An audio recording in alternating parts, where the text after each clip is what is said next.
तो yo guys, मैं आपको मैथकिनिंग विद सो में वेलकम करता हूँ और आज का टॉपिक लेके हाजिर होता है। आज का टॉपिक है electronic configuration and atomic structure of an atom. तो हम जल्दी से अपना वीडियो स्टार्ट करते हैं। पहले हमें जानना पड़ेगा किसी भी एटम का स्ट्रक्चर कैसा होता है। हमें पता होगा किसी एटम के स्ट्रक्चर में न्यूक्लियस होता है। न्यूक्लियस के चारों ओर डिस्क्रीट ऑर्बिट होता है, जिसे स्पेशल ऑर्बिट भी कहा जाता है। उसमें न्यूट्रॉन्स घूमते हैं, मतलब इलेक्ट्रॉन्स घूमते हैं, नॉट न्यूट्रॉन्स, इट्स इलेक्ट्रॉन। और सारे न्यूट्रॉन और प्रोटॉन इसके न्यूक्लियस में रहते हैं। न्यूट्रॉन और प्रोटॉन इसके न्यूक्लियस में रहते हैं और इनका मास भी कॉन्सिडरेबल है। इलेक्ट्रॉन का मास लगभग अनकॉन्सिडरेबल, एकदम नेग्लिजिबल है। इसलिए कहा जाता है कि इन दोनों का मास कॉन्सिडरेबल है। तो न्यूक्लियस में सारा, इतने बड़े एटम में पूरा मास न्यूक्लियस में होता है। तो इसके साइड में भी इलेक्ट्रॉन घूमते रहते हैं। तो इलेक्ट्रॉन घूमने का भी एक तरीका होता है, वो आज हम सीखेंगे। तो पहला तरीका, जैसे हम कुछ भी ले लें, कोई भी है, जैसे ऑक्सीजन मॉलिक्यूल, ऑक्सीजन।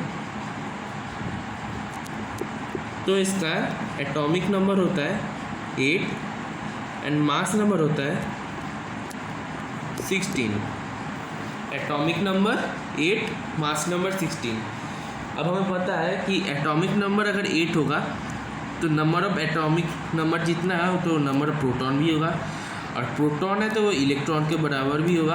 तो number of proton is equal to number of electron is equal to number of atomic number, जिसे हम Z से डिनोट कर सकते हैं।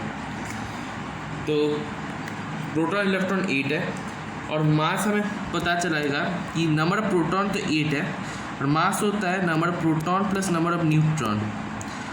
फिर अगर 16 में P 8 हो जाए, मतलब प्रोटॉन 8 हो जाए और न्यूट्रॉन आए, तो न्यूट्रॉन, नंबर ऑफ न्यूट्रॉन तो 8 निकल ही जाएगा। तो हमें ये पता चल गया कि नंबर ऑफ प्रोटॉन ऑक्सीजन में 8 होता है, नंबर ऑफ इलेक्ट्रॉन ऑक्सीजन में 8 होता है और नंबर ऑफ न्यूट्रॉन ऑक्सीजन में 8 होता है। तो हमें अब इलेक्ट्रॉनिक कॉन्फ़िगरेशन कैसे होता है वो सीखना पड़ेगा। अब उसका एक मैजिकल फार्मूला है, वो है 2n²। जैसे मैंने आपको समझाया था कि किसी भी न्यूक्लियस के साइड में ऑर्बिट्स रहते हैं। तो ये जैसे n इधर है, first orbit, this n is the first orbit, second orbit, मतलब ये नंबर ऑफ ऑर्बिट को रिप्रेजेंट करता है। जैसे फर्स्ट ऑर्बिट में नंबर ऑफ इलेक्ट्रॉन होगा 2 into first orbit means 1² equal to 2। Then second orbit में 2 into 2², second orbit 2, then 2² 4 into 2 8। वैसे ही थर्ड ऑर्बिट में होगा 18, फोर्थ ऑर्बिट में होगा 32। आप करके देख सकते हैं। तो ये तो इलेक्ट्रॉन इस ऑर्बिट में घूमते हैं, तो इनके कुछ नाम भी तो होना चाहिए कि हम ये कह दें कि फर्स्ट ऑर्बिट, सेकेंड ऑर्बिट, अच्छा नहीं लगेगा, कुछ नाम होना चाहिए। तो फर्स्ट ऑर्बिट का नाम होता है K शेल। What it's name? First orbit का होता है K शेल, सेकेंड का होता है L शेल, थर्ड का M शेल, फिर फोर्थ का होता है KLM N शेल, ऐसे होता है। फिर OP, ऐसे होते रहते हैं। तो मैंने जो समझाया कि 2n² एक मैजिकल फार्मूला है। तो फर्स्ट में हमने देखा कि बस 2 इलेक्ट्रॉन हो सकते हैं, सेकेंड में हमने देखा कि 8 इलेक्ट्रॉन हो सकते हैं एक ऑर्बिट में, थर्ड में देखा कि 18 हो सकते हैं, फिर फोर्थ में 32। तो हम ऑक्सीजन लिए थे, तो ऑक्सीजन का इलेक्ट्रॉनिक कॉन्फ़िगरेशन करते हैं। तो ऑक्सीजन का इलेक्ट्रॉनिक ऑक्सीजन होगा, तो इसका टोटल होता है 8 इलेक्ट्रॉन्स। तो हम अगर इसे करें तो पहले K ऑर्बिट, जिसमें बस 2 हो सकता है, हमने फर्स्ट ऑर्बिट में समझा था, तो हम 2 दे दिए। अब हमने बोला था कि नंबर ऑफ इलेक्ट्रॉन ऑक्सीजन में 8 होता है। अब 8 में से 2 चला गया तो बचा रहा 6। तो सेकेंड ऑर्बिट मतलब L शेल में 6 हो जाएगा। तो अगर हम इसे ड्राइंग करके समझाएं, एटॉमिक स्ट्रक्चर करके समझाएं, तो इट्स न्यूक्लियस, इसमें 6 प्रोटॉन होगा, मतलब 8 प्रोटॉन होगा 8 न्यूट्रॉन होगा। फिर सेकेंड ऑर्बिट, इसमें 1 इलेक्ट्रॉन 2 इलेक्ट्रॉन्स, क्योंकि 2 से ज़्यादा तो नहीं होता, हमने अभी देखा कि थर्ड में first second third fourth fifth six हमने देखा कि और 2 और 6 में 8 हो जाता है, तो 8 इलेक्ट्रॉन ज़रूरत थे, तो 8 ये ऑक्सीजन का एटॉमिक स्ट्रक्चर हो गया। तो हमने सीख लिया कि कैसे लिखते हैं इलेक्ट्रॉनिक कॉन्फ़िगरेशन। पहले हमको 2n² फार्मूला जानना पड़ता है, तो हम समझ के लिख सकते हैं। फिर हमने सीख लिया कि इलेक्ट्रॉनिक कॉन्फ़िगरेशन के आधार पर हम एटॉमिक स्ट्रक्चर कर सकते हैं। तो हम एग्जाम्पल लेते हैं, जैसे और एक क्लोरीन Cl। क्लोरीन का एटॉमिक नंबर होता है 17 एंड मास नंबर होता है 35। एटॉमिक नंबर 17 होता है, मास नंबर 35 होता है।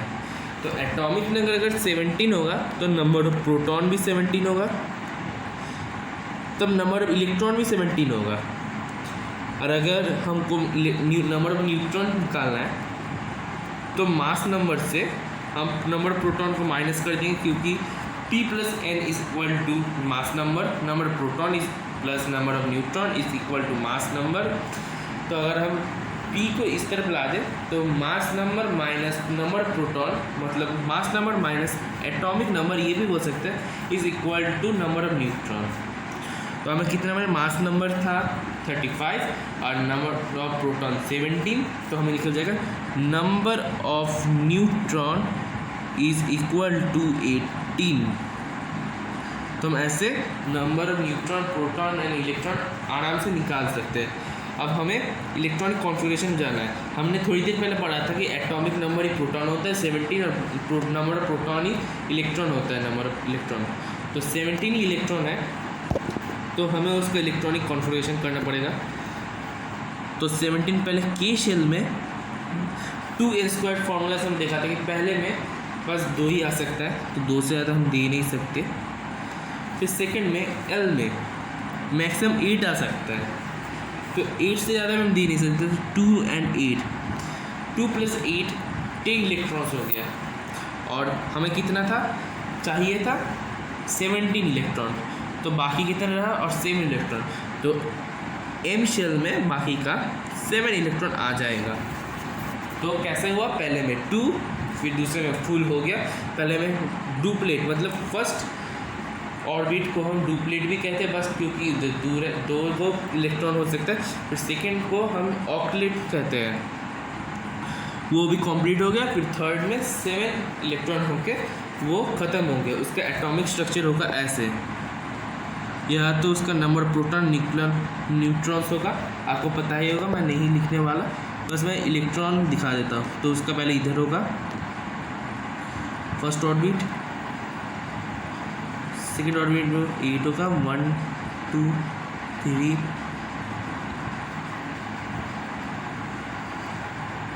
8 हो गया। और थर्ड ऑर्बिट में 7 होगा, 1 2 3 4 5 6 7। तो ऐसा होगा क्लोरीन का atom, Cl atom means chlorine atom. अब ये तो हमने जान लिया कि कैसे करते हैं। जैसे ऑक्सीजन की तरह हम और भी कर सकते हैं, hydrogen, helium, lithium, beryllium, boron, carbon etcetera etcetera, बहुत कुछ कर सकता है। लेकिन क्लोरीन के बाद आर्गन है, आर्गन के बाद और भी कुछ होते हैं, जैसे पोटेशियम, फिर कैल्शियम। हम जैसे कैल्शियम का भी दिखाने वाले हैं। कैल्शियम में थोड़ा अलग रूल्स है, आप जल्दी समझ जाएंगे। कैल्शियम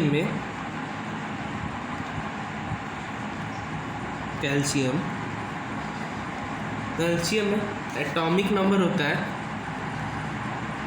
20। तो नंबर ऑफ प्रोटॉन बोलिए कितना होगा, number of proton is equal to number of electron is equal to 20। फिर मास नंबर, कैल्शियम का मास नंबर होता है 40। तो हम लोग को नंबर ऑफ न्यूट्रॉन भी निकल जाएगा। Number of neutron is equal to mass number minus number of proton. मतलब मास नंबर है 40 माइनस नंबर प्रोटॉन है 20, 40 minus 20 is equal to number of neutron 20। तो पता चल गया कि proton is equal to 20 protons है और 20 इलेक्ट्रॉन है और न्यूट्रॉन भी 20 ही है। तो हमें इलेक्ट्रॉनिक कॉन्फ़िगरेशन लिखना है। तो इलेक्ट्रॉनिक कॉन्फ़िगरेशन लिखने के लिए हमें पहले लिखना पड़ेगा के शेल में 2 होगा, 2 से ज़्यादा हम दे नहीं सकते। एल शेल में 8 होगा, उससे ज़्यादा हम दे नहीं सकते। तो बचा कितना 10 हो गया इलेक्ट्रॉन।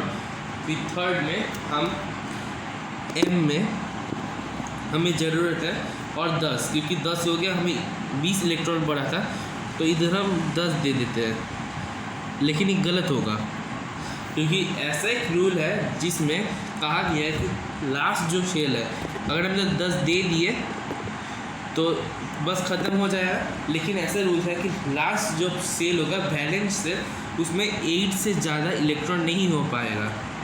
तो हमें इसे स्प्लिट कर देना पड़ेगा। तो हम इसे क्या करेंगे, 8 से ज़्यादा नहीं दे पाएंगे तो जितना होगा उतना देंगे। तो अब इसे 8 ही रखेंगे। अब 10 में से 8 इसमें हो गया तो बाकी तो कहाँ गया, बाकी जो हम दूसरे वाले में कर देंगे। वैसा ही पोटेशियम का है, उसमें इधर 9 चाहिए होगा तो हम 9 नहीं दे सकते 8 की जगह, तो 8 इधर दे देंगे और 1 इधर दे देंगे पोटेशियम में। तो हम कैल्शियम पर है तो कैल्शियम का एटॉमिक स्ट्रक्चर देख लेते हैं। एटॉमिक स्ट्रक्चर होगा, इधर न्यूट्रॉन होगा और प्रोटॉन होगा, फिर इधर 2 इलेक्ट्रॉन होगा, फिर इस वाले में 8 होगा इलेक्ट्रॉन क्योंकि ये सेकेंड ऑर्बिट है। फिर थर्ड में हमने जैसे पढ़ा था कि 8 से ज़्यादा दे नहीं सकते लास्ट। वैसे हम 18 भी दे सकते हैं, लेकिन अगर 18 देने के बाद भी नंबर इलेक्ट्रॉन सफिशिएंट नहीं हो और इलेक्ट्रॉन दूसरे सेल के चाहिए होगा तब दे सकते हैं। नहीं तो अगर 18 देने के अंदर अंदर ख़त्म हो गया नंबर ऑफ इलेक्ट्रॉन और नहीं देना पड़ेगा तब हम बस 8 ही देंगे। 1 2 3 4 5 6 7 8, सॉरी गलती हो गया, 8। और लास्ट वाले में 2 इलेक्ट्रॉन दे देंगे। तो ये हमारा हो जाएगा कैल्शियम एटम। तो ये था हमारा आज का वीडियो। दूसरे वीडियो में हम और भी कुछ सॉल्व करेंगे, दिखाएंगे कैसे इलेक्ट्रॉनिक कॉन्फ़िगरेशन लिखना पड़ता है, उस एटॉमिक स्ट्रक्चर बनाना पड़ता है। ये आज के लिए था। नेक्स्ट वीडियो के लिए वेट करिए, चैनल को सब्सक्राइब करिए, लाइक करिए। Thank you for watching.